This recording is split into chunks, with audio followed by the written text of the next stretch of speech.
大家好，我係保羅，歡迎大家繼續收聽有人多口水，有人多廢話。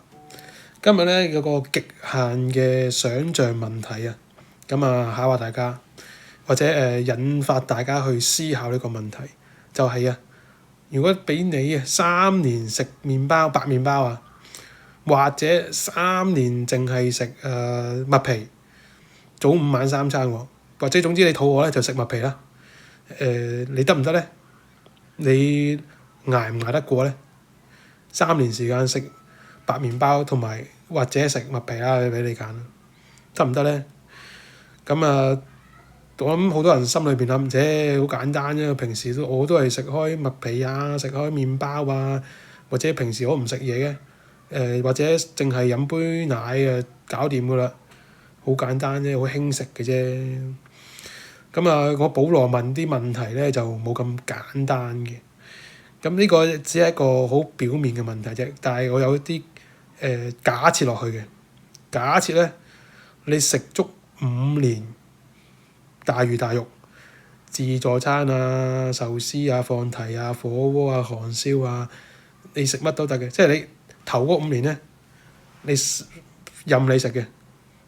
之後咧，5年之後咧，就要3年食白麵包或者麥皮。咁你想像下你自己得唔得咧？就冇一個，呢個係冇一個標準答案，亦都唔係啱同錯問題，就係問你做唔做到咧？咁我呢個極限呢個想像咧，嗰個陷阱啦，或者個精妙之處係咩咧？人可唔可以由高位跌翻落低位？其實咧，如果你平時由一出世，即係冇，譬如嗰啲好窮嗰啲山區兒童啊，或者啲好窮嗰啲國家，非洲國家啊，一出世咧都係食啲好冇營養啊，冇乾淨水啊，或者煮淥個麵啊，幾條青菜食，咁一出世到咁就習慣咗噶啦，你就唔覺得有乜嘢，因為平時都係粗茶淡飯噶啦，豉油撈飯噶啦，有隻蛋已經好豐富，咁其實咧好容易度過嘅啫。個問題係咩咧？個問題係你享受咗之後，你嘆慣咗之後，你覺得自己得唔得咧？呢個就係最癥結嘅所在。咁如果唔用食物啦，咁調轉個問題扭轉個問題又問下咯喎。平時有開工人，有開老人家幫你湊細路，依家咧自己一個，又要湊細路啦，又要做家頭細務啦、煮飯啦、晾衫啦、摺衫啦、洗衫啦、洗碗啦、接送放學啦，完全冇工人，你得唔得咧？又或者你平時咧有揸車出入嘅，或者平時咧搭的士啊，或者啲網約車出入嘅，依家淨係可以搭公共交通工具，你得唔得咧？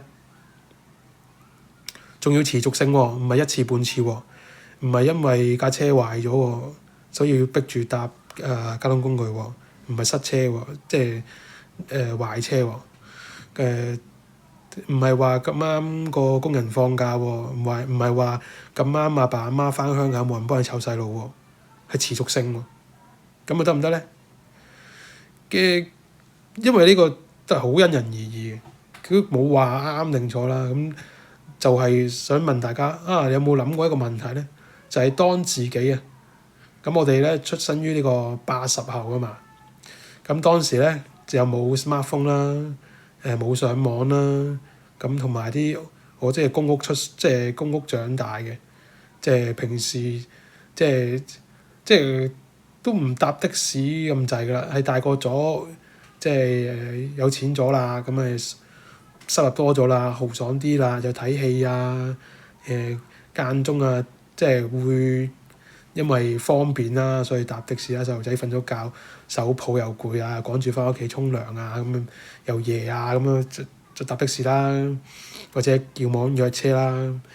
咁同埋依家又會即係細細個咩食成日講咩聖誕大餐，邊有食過嘅啫？有得食麥當勞已經覺得好豐富㗎啦。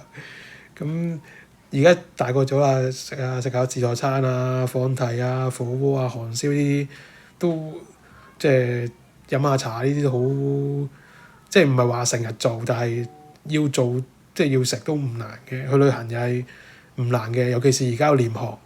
以前咧你冇廉航咧，你話飛去就算去泰國，張機票都幾千蚊嘅。邊度而家啲咩800蚊、500蚊就去飛到咧？邊有可能嘅？所以我哋成長於一個未算係富足，即係再比之前就富足啦。咁比起而家就我哋嗰個年代都唔係特別富足啫。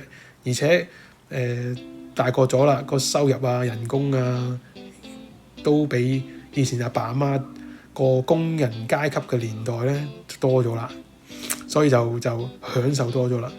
咁如果有一日乜都冇咧，從頭嚟過咧，你接唔接受到咧？或者你覺得自己捱唔捱得過去咧？個問題唔知大家會唔會引發到大家去思考咧？歡迎大家繼續收聽《懶人多口水，懶人多廢話》，我係保羅。